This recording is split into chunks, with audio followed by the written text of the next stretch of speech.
Recently, the Chinese government is taking even tighter control over the media and banned private capitals from investing in news-related business. So basically, only the Chinese government's mouthpieces are allowed to report news now. It is well known that the Chinese media never had much independence or freedom, so to speak. So why is the Chinese government now making it clear and taking out the last shred of independence in the media? We'll discuss this in today's episode. Welcome to Beyond the News, I'm Faye.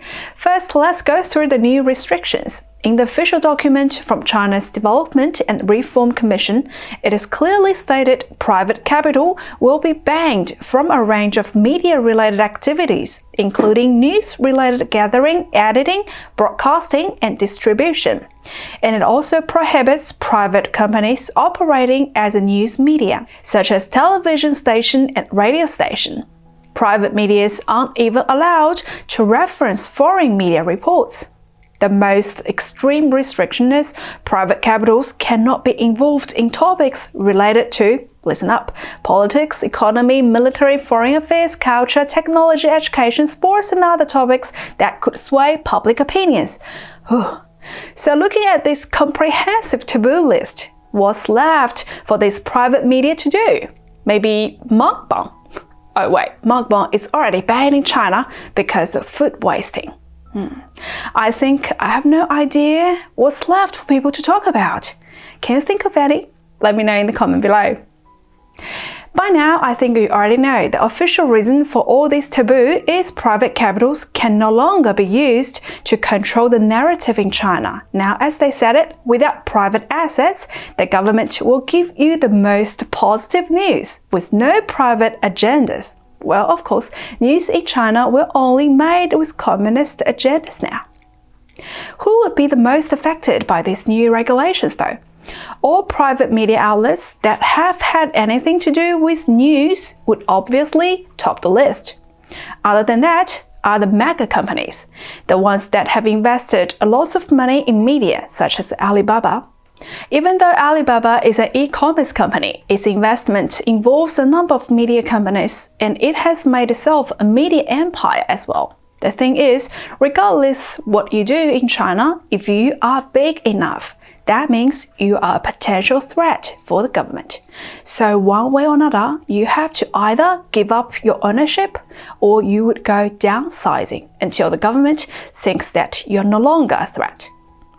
We can see this new ban is killing off the last remaining possibility of media diversity within China and will negatively impact the already crippled Chinese economy. But why is Chinese President Xi Jinping doing this? To understand this, we need to understand what is the role of the media in the communist regime. For people in the West, the media is often regarded as the fourth estate. Its role is to monitor the government, report facts to help the general public make informed decisions.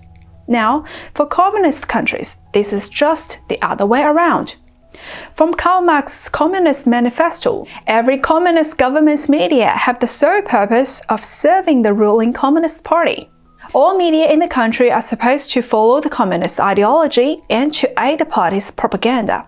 Xi Jinping even said this himself, party's media belongs to the party. So it is not too hard to see where it is going.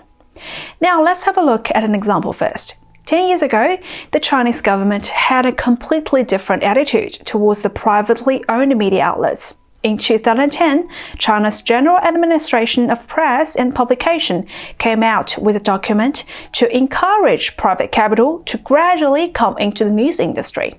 The document stated, in 3 to 5 years, they are aiming to develop 6 to 7 internationally recognized news outlets with $1 billion in sales. We can see the media environment was very different back then. So why did the government do so? This was aligned with the party's agenda, as they needed private media to be their mouthpieces. Back in 2010, their agenda was to make China look good and welcome more foreign investment. If we go back to that period, China had just hosted the Olympics in 2008. The world was seeing a rising China. And the Chinese government wanted more sizable private media companies to send out positive press on the world stage. so that they're losing the control over private capital in the media industry. However, for those private companies, what they can report on and how they will be reporting were still largely controlled by the government. Other than being the government's private mouthpieces, these companies can also do some dirty work to influence other countries' opinions on China. For example, in 2018, China's Caixin Media acquired the International Business Information Unit from Britain Euromoney. The unit was a top-tier provider of global financial information and data to various big companies around the world. Through this purchase, the Chinese government is able to control the data other companies would see. Imagine if a government-controlled media made the purchase. No one would trust Euromoney anymore. Now, 10 years later, the government is taking a completely different approach and putting more restrictions on the industry. This is because the outside environment has changed. After the pandemic, China's image in the world has plummeted. According to Pew Research survey in 2020, the negative news on China from 14 different countries are at an all-time high. Furthermore, and funny enough, China's wolf warrior diplomacy has been kicking a fight with pretty much every normal country around the world. Therefore, the need to make China look good is no longer there, or not an urgent issue. Conversely, the situation within China is far graver. Whether the real estate crisis or the power crisis, China has a lot of problems internally. Therefore, the government's main agenda right now is to stabilize the situation within China. Under this new agenda, the media has two things to do. 1. Stop reporting anything that could instigate people and encourage people to protest. 2. Give people a lot of positive energy so they can somehow forget problems happening around.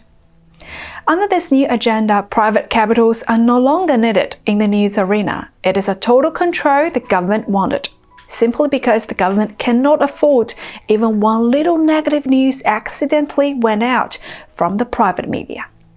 From this ban, we can see two things. 1, Xi has pretty much given up on creating a good image of himself to the outside world, which possibly means Xi is going to take some drastic moves fairly soon. Second, the situation in China must be really volatile. The government needs to have total control on news and related information. To show how desperate Xi Jinping is, one media in particular I want to mention here is Caixin Media again. For people who don't know, Caixin is a private media company known for its investigative reports and financial analysis. It has a large middle-class audience in China. Caixin's boss Hu Shuli had a close relationship with Xi's former right-hand man Wang Qishan. During the height of Xi's anti-corruption campaign, Caixin's report was considered a prediction-style article for China's political situation at the highest level. Oftentimes, they would come out with some investigative reports and foreshadowing what is about to happen. More specifically, they can tell who would be the next high-ranking official Xi was going to take down. This new ban will have a huge impact on Caixin too. This is obviously not something Caixin wanted. Interestingly enough, a few days before the news broke out, the head of Caixin Media made a post, implicitly comparing Xi to a pig. This is the right? Could the two things be related? From this ban on private capital in news business, we can see Xi is trying very hard to control the narrative on what Chinese people can get access to. It is possible that he is planning something big in the near future. So he must prepare the media first to make sure all the media is in line with the party or in line with his agenda. Another possibility is that they are expecting more bad news to be born in China very soon. So Xi is making sure none of those bad news get out of his hand and keeping the positive energy going inside China. As for what is going to happen, we will have to wait and see. But sure enough, we won't have to wait for too long from now. Alright, that's all for today. If you liked the video, please give me a like and subscribe to our channel and turn on the notification bell. Thank you for watching Beyond the News. I'm Faye. I'll see you again very soon.